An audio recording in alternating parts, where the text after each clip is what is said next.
Bismillahirrahmanirrahim. Assalamualaikum warahmatullahi wabarakatuh. Perkenalkan, nama saya Muhajir SSMPD, salah satu dosen program studi pendidikan bahasa Inggris pada Fakultas Sastra Universitas Muslim Indonesia. Pada kesempatan ini, perkenalkan saya memaparkan salah satu mata kuliah yang saya ampu pada program studi pendidikan bahasa Inggris, yaitu mata kuliah profesi berhubungan. Mata kuliah ini merupakan mata kuliah wajib dengan bobot 2 SKS yang diberikan kepada mahasiswa pada semester ganjil.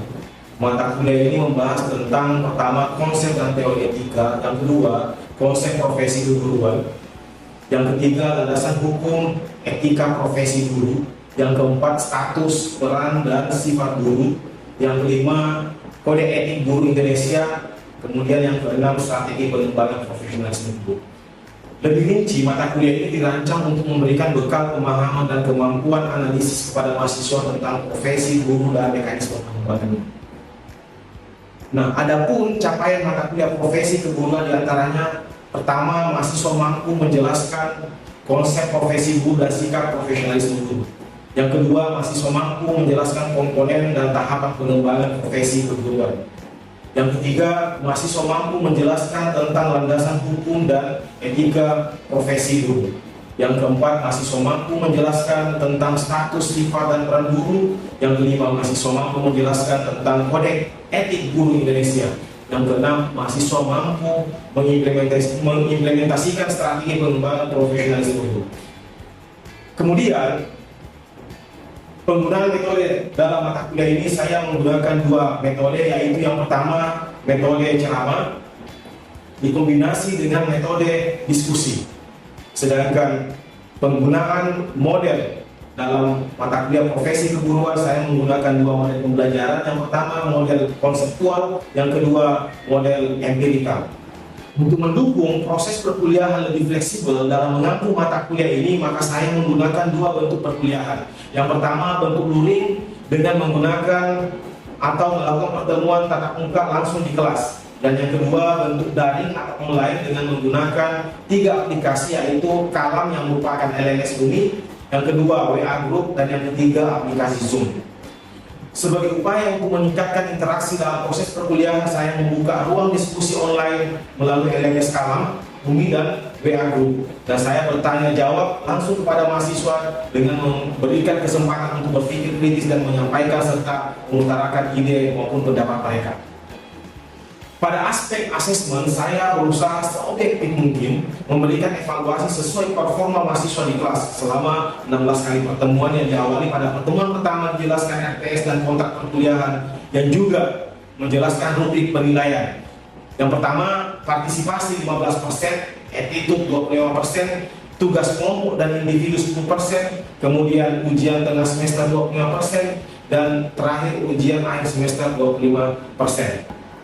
Sebagai penutup, sebelum saya mengakhiri perkuliahan, saya selalu dan senantiasa menanyakan kembali materi yang belum jelas sebelum memberikan tugas dalam bentuk pertanyaan langsung dan atau tugas makalah. Berikut saya akan tampilkan video pembelajaran mata kuliah profesi keguruan dengan materi konsep profesi keguruan secara luring. Olehnya itu, mari kita simak bersama video berikut. Bismillahirrahmanirrahim. Assalamualaikum warahmatullahi wabarakatuh. Waalaikumsalam warahmatullahi wabarakatuh. Puji syukur kita panjatkan kepada Allah Subhanahu wa Ta'ala karena kita masih dapat berjumpa pada pertemuan ketiga atau pekan ketiga ini, dan saya berharap semua dalam keadaan sehat walafiat. Seperti biasanya, sebelum kita memulai proses perkuliahan, saya meminta kepada ketua tingkat untuk memimpin doa pada saudari Hasni untuk bisa memimpin doa. Silakan. Sebelum kita memulai pembelajaran pada hari ini, mari kita berdoa sesuai dengan agama dan keyakinan kita masing-masing. Berdoa dimulai. Bismillahirrahmanirrahim. Rabbi sholli wa yassir li amri wa hlul 'uqdatam min lisani yafqahu qawli. Doa selesai, kembali saya mengingatkan bahwa jangan lupa untuk mengisi presensi atau absen kehadiran di Kalam. dan silakan di-download materi pada pertemuan kita di Kalang. Pada pertemuan hari ini adalah pertemuan ketiga. Kita akan membahas tentang konsep profesi keguruan, yang mana dalam materi konsep profesi keguruan kita akan membahas tentang makna profesi, istilah terkait profesi, karakteristik dan syarat profesi, serta kesimpulan.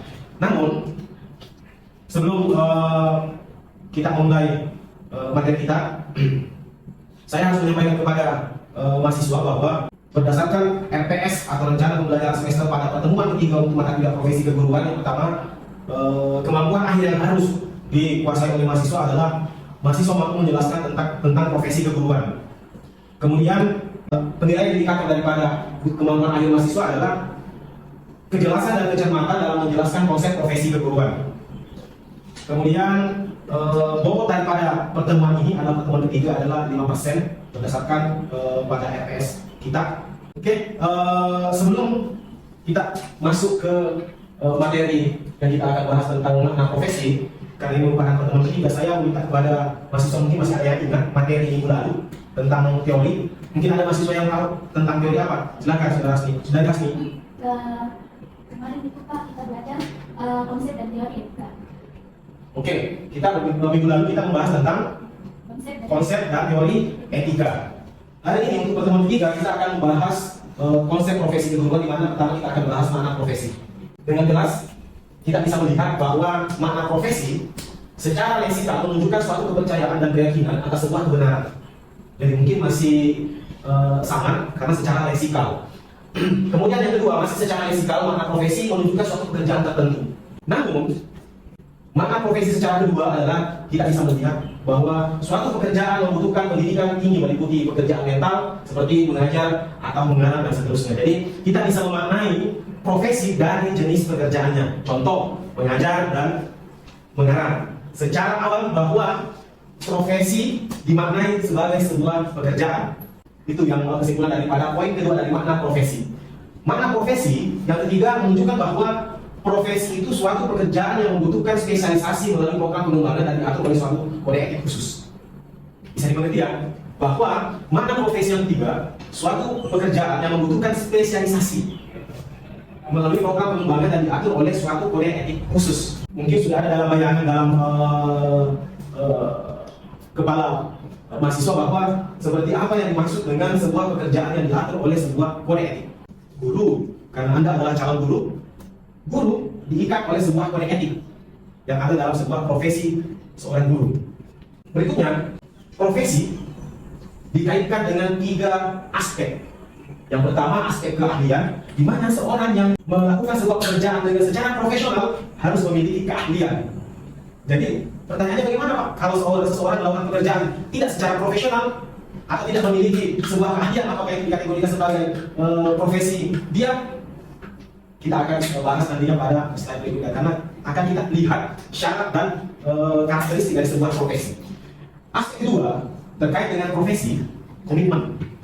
Karena guru merupakan sebuah profesi dan terkait dengan profesi terkait dengan komitmen, tidak seperti dengan pekerjaan lainnya. Mungkin hari ini Anda menjadi seorang guru, mengajar di kelas dan menyatakan diri bahwa saya adalah guru profesional, tetapi karena mungkin hal dan persoalan lain di kelas, Anda menyerah, Anda mengatakan bahwa saya sudah tidak mau lagi menjadi guru besok.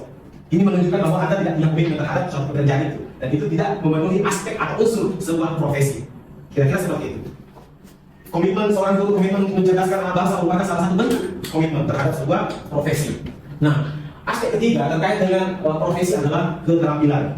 Jadi sebuah pekerjaan yang dibingkai dengan istilah profesi pasti memiliki keahlian. Ketika suatu pekerjaan yang tidak didasari dengan sebuah keahlian, sulit untuk memenuhi aspek dan unsur sebuah profesi.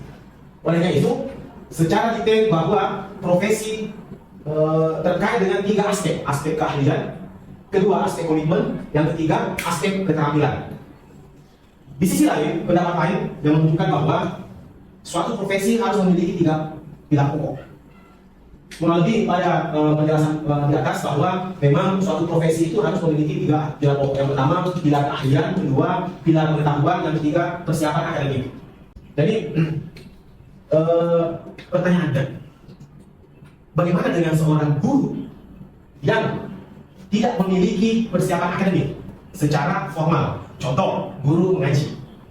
Guru mengaji secara akademik tidak melalui proses persiapan akademik. Oke, bisa dimengerti? Kemudian mungkin ada mahasiswa yang bisa memberikan contoh pekerjaan yang tidak melalui atau tidak memenuhi unsur persiapan akademik yang kira-kira secara awam sebagian orang mengatakan bahwa itu adalah sebuah profesi. Mungkin Madiana bisa memberikan contoh. Tukang jahit. Jadi tukang jahit itu, oke, terima kasih banyak atas jawabannya. Tukang jahit bisa saja menjadi sebuah profesi, bisa jadi tidak menjadi sebuah profesi. Apa ukuran tukang jahit itu dapat menjadi sebuah profesi ketika unsur keahlian, pengetahuan, dan persiapan akademiknya terpenuhi? Contoh, tukang jahit itu merupakan alumni dari sebuah lembaga pendidikan yang memang menghasilkan tukang jahit secara akademik terpenuhi. Atau contoh seperti ini, saya kasih contoh lain. Sopir. Sopir itu profesi atau bukan? Kalau sopir itu, seorang sopir memenuhi unsur 3 aspek tersebut, itu dikategorikan sebagai profesi. Namun ketika unsur ini tidak terpenuhi pada seorang sopir, berarti tidak memenuhi syarat sebagai profesi. Karena kenapa? Secara teori, profesi mengandung 3 aspek atau 3 pilar. Berikutnya, istilah terkait profesi. Pertama, yang sering kita dengar bahwa istilah profesi. Jadi profesi ini terkait kembali lagi pekerjaan yang memiliki 3 aspek. Tadi ada pertama keahlian, komitmen, apa lagi? Keterampilan. Yang beberapa kedua tadi, yang berbeda itu ada persiapan akademik. Ini yang dimaksud dengan profesi. Kedua, istilah profesional. Jadi istilah profesional ini bekerja sesuai dengan keahlian profesinya. Penampilan sesuai dengan keahlian profesinya, tidak amatir. Jadi seorang dokter datang ke rumah sakit dan menggunakan kostum atau uniform seorang pemadam kebakaran, kira-kira apakah memenuhi unsur profesional? Tentu tidak. Karena kenapa? Istilah profesional terkait dengan seseorang yang bekerja sesuai dengan keahlian profesinya dan penampilan sesuai dengan keahliannya. Kira-kira seperti itu. Guru pun seperti itu. Kemudian nomor 3, istilah profesionalisme. Istilah profesionalisme menunjukkan komitmen dalam bekerja. Jadi terkadang mungkin Anda sering mendengar istilah profesionalisme bahwa kami bekerja secara profesionalisme. Artinya kami berkomitmen terhadap sebuah pekerjaan itu. Itulah yang dimaksud dengan profesionalisme. Kemudian yang keempat, profesionalitas. Jadi istilah profesionalitas terkait dengan menjaga kualitas dan tanggung jawab suatu pekerjaan. Bisa dimengerti? Bisa ya? Nanti kita akan tanya jawab kembali hal-hal yang belum dimengerti. Jadi saya ulangi, istilah profesional menunjukkan suatu pekerjaan yang kualitasnya terjaga dan dapat dipertanggungjawabkan. Itu. Kemudian yang kelima, profesionalisasi. Jadi ketika seorang guru mengikuti pelatihan peningkatan kapasitas, peningkatan kemampuan, itu bagian daripada profesionalisasi. Artinya peningkatan kualifikasi profesi. Kenapa ini penting kita bahas terkait dengan istilah profesi? Karena terkadang kita salah memahami dan salah menggunakan istilah profesi, profesionalisme, dan profesionalitas serta profesionalisasi. Oke, bisa dimengerti ya? Jadi ini yang menjadi atensi kita, perhatian kita bahwa terkadang di masyarakat, di antara kita mahasiswa, terkadang ada yang salah penempatan, salah penggunaan istilah terkait dengan profesi. Yang notabene kata dasarnya profesi, ada istilah profesional, ada istilah profesionalisme dan profesionalitas serta profesionalisasi. Jadi saya kembali mereview atau menyimpulkan pada slide ini bahwa pertama, istilah profesi terkait dengan 3 unsur atau 3 aspek. Pertama, aspek komitmen, keterampilan, dan keahlian. Kedua, profesional. Jadi istilah profesional, ketika ada seseorang yang mengatakan kami profesional, berarti itu menunjukkan bahwa dia bekerja sesuai dengan keahliannya. Oke? Kalau Anda mendengar istilah profesional, otomatis dalam otak Anda langsung terangkai bahwa dia bekerja sesuai dengan keahliannya dan penampilan sesuai dengan keahlian profesinya. Yang ketiga, profesionalisme. Jadi profesionalisme ini berkomitmen dalam bekerja. Jadi istilah profesionalisme ini sangat menjaga komitmen itu dalam bekerja. Kemudian yang keempat, istilah profesionalitas menunjukkan usaha untuk menjaga kualitas dan tanggung jawab terhadap pekerjaan itu. Kemudian kelima, profesionalisasi yang menunjukkan bahwa peningkatan kualifikasi profesi. Kemudian berikutnya Nah, karakteristik dan syarat profesi. Ada 8 karakteristik serta syarat profesi. Jadi, apakah kelihatan yang jelas sekarang ini? Kelihatan ya? Jadi, karakteristik dan syarat profesi. Nanti di sini mahasiswa akan dengan sendirinya menggugurkan yang selama ini suatu pekerjaan yang dianggap sebuah profesi dan tidak yang kira-kira tidak memenuhi unsur syarat dan karakteristiknya. 1. Unik. Berbeda jenis pekerjaannya dan pelayanannya. Jadi ini merupakan karakteristik dan syarat profesi. Jadi betul-betul unik, khas, berbeda jenis pekerjaan dan pelayanannya. Artinya jelas batas dan cakupan pekerjaannya dan pelayanan yang diberikan. Jadi ketika seorang yang menyatakan diri bahwa kami profesional, contoh dia seorang guru dan menyatakan guru profesional, tetapi pada kenyataannya dia juga menjadi seorang driver kendaraan. Contoh yang banyak fenomena hari ini bahwa ada seorang guru yang diambil menjadi seorang driver ojek online. Pertanyaannya, apakah dia memenuhi syarat sebuah profesi atau tidak? Karena jelas secara teori bahwa karakteristik dan syarat profesi yang pertama adalah jelas batas dan cakupan pekerjaannya dan pelayanan yang diberikan. Atau mungkin yang paling gampang lah, yang paling gampang untuk dipahami seperti seorang guru yang jelas secara pekerjaan memenuhi unsur syarat profesi seorang guru. Namun pada kenyataannya dia tidak mampu memberikan batas dan cakupan pekerjaannya. Bisa dimengerti ya? Yang kedua, karakteristik dan syarat profesi menuntut kemampuan intelektual, artinya memiliki wawasan. Jadi sangat jelas bahwa karakteristik dan syarat profesi itu menuntut kemampuan intelektual, sehingga tadi istilah profesi itu terkait 3 unsur. Salah satunya tadi di pesawat kedua bahwa memiliki kesiapan akademik. Karena salah satu karakteristik dan syarat profesi adalah menuntut kemampuan intelektual. Kemudian yang ketiga, butuh waktu lama. Kalau seorang sopir, ini lagi-lagi saya memberikan contoh driver sopir, baru 1 hari atau baru 1 minggu membawa kendaraan yang namanya mobil, terus dan dengan tegas menyatakan bahwa inilah profesi saya. Apakah memenuhi unsur syarat profesi? Tidak. Karena apa? Di poin ketiga, long period of specialized training. Artinya butuh waktu lama secara teori maupun praktek. Okay. Kenapa Anda sebagai calon guru agak lama masa studi Anda pada jenjang studi S1? Kenapa saya lakukan lama kan melebihi 1 tahun? Karena a long period of specialized training artinya butuh waktu lama, baik secara teori maupun praktek. Kemudian yang keempat, karakteristik dan syarat profesi adalah organisasi atau asosiasi, memberikan otonomi dan jaminan kepada individu kelompok untuk melakukan tugas dan pelayanan. Ingat bahwa seorang guru memiliki organisasi profesi, namanya PGRI. Itu merupakan organisasi profesi seorang guru, di mana organisasi atau asosiasi memberikan otonomi dan jaminan kepada individu atau kelompok untuk melakukan tugas dan pelayanan. Yang kelima, syarat dan karakteristik profesi adalah penerimaan beban dan tanggung jawab secara personal atas tindakan yang dilakukan dalam lingkup otonomi secara profesional. Jadi ada penerimaan beban dan tanggung jawab secara personal.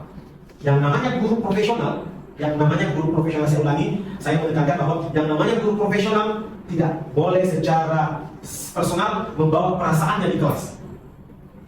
Karena itu merupakan konsekuensi logis dari penerimaan beban dan tanggung jawab secara personal. Yang keenam adalah karakteristik dan syarat profesi. Yang keenam adalah pelayanan lebih diutamakan dibandingkan keuntungan secara ekonomi. Saya ingin bertanya kepada mahasiswa, mampu tidak Anda mendahulukan pelayanan dibandingkan keuntungan secara finansial? Karena salah satu profesi yang begitu mulia adalah seorang guru yang lebih mengutamakan pelayanan daripada keuntungan secara ekonomi. Jadi itu merupakan salah satu karakteristik dan syarat profesi. Oke. Yang ke-7, profesi merupakan sebuah organisasi yang komprehensif. Artinya profesi itu merupakan suatu wadah yang sifatnya menyeluruh. Kemudian yang kedelapan, ini merupakan karakteristik dan syarat profesi yang terakhir. Profesi adalah organisasi otonom yang memiliki aturan kode etik yang jelas bagi anggotanya. Jadi ketika Anda mendapati sebuah organisasi profesi yang tidak jelas aturan main tentang kode etik bagi anggotanya, berarti belum secara jelas menunjukkan bahwa organisasi itu betul-betul menunjukkan karakteristik dan syarat sebuah profesi. Yang slide berikutnya tentang ciri dan syarat profesi. Jadi jelas di sini ada 8. Pertama, lebih mementingkan pelayanan kemanusiaan dibandingkan kepentingan pribadi. Jadi saya tidak ingin menjustifikasi secara tajam seperti apa kondisi hari ini. Anda bisa melihat beberapa pekerjaan yang masuk memenuhi unsur profesi yang tidak mementingkan pelayanan kemanusiaan dibandingkan kepentingan pribadi. Yang kedua, syarat ciri dan syarat yang kedua, secara aktif memerlukan waktu yang panjang mempelajari konsep dan prinsip pengetahuan secara khusus. Itu tadi. Oke, mirip. Yang ketiga, memiliki kualifikasi tertentu. Yang keempat, memiliki kode etik. Kemudian yang kelima, membutuhkan kegiatan intelektual yang tinggi. Jadi memang profesi ini membutuhkan kegiatan intelektual. Makanya guru, nanti Anda akan menjadi seorang guru yang profesional. Anda akan selalu secara berkesinambungan mengikuti pelatihan-pelatihan peningkatan kapasitas. Kemudian ada organisasi yang meningkatkan standar pelayanan, disiplin dan kesejahteraan. Yang ketujuh, memberikan kesempatan untuk kemajuan, spesialisasi dan kemandirian. Jadi seorang guru, jika Anda adalah calon guru, Anda akan mendapatkan kesempatan untuk mengakselerasi diri Anda dalam meningkatkan kapasitas dan keahlian Anda, sehingga menjadi ciri dan syarat ketujuh, memberikan kesempatan untuk kemajuan, spesialisasi dan kemandirian. Yang terakhir, melihat profesi sebagai karir hidup. Oke, bisa dimengerti ya? Melihat profesi itu sebagai karir hidup. Yang terakhir, jenis profesi. Nah, ini sesuai daripada agenda tadi, ada tugas sebelum kita mengakhiri perkuliahan. Jadi kita hari ini pada pertemuan ketiga. Jenis profesi. Saya ingin bertanya secara random kepada mahasiswa. Mungkin coba disebutkan yang menurut kira-kira, menurut Anda, berdasarkan penjelasan saya tadi, syarat dan karakteristik serta ciri profesi. Coba apa jenis profesi yang ada di kepala Anda? Polisi. Oke. Yang di belakang? Dokter. Oke, terima kasih banyak. Yang di sampingnya? Dosen. Oke. Dokter gigi. Tadi sudah. Tadi dokter, ini dokter gigi. Itu dokter hewan. Berikutnya. Pemadam kebakaran. Merupakan sebuah jenis profesi juga ya. Berikutnya. Aktor. Aktor juga memenuhi syarat. Fotografer, jelas ya. Terakhir, pilot. Oke. Ini sesuai dengan syarat dan ciri serta karakteristik dari profesi tadi yang saya jelaskan. Mungkin sebelum kita menutup perkuliahan kita pada hari ini, mungkin ada yang kurang dipahami. Silahkan ditanyakan.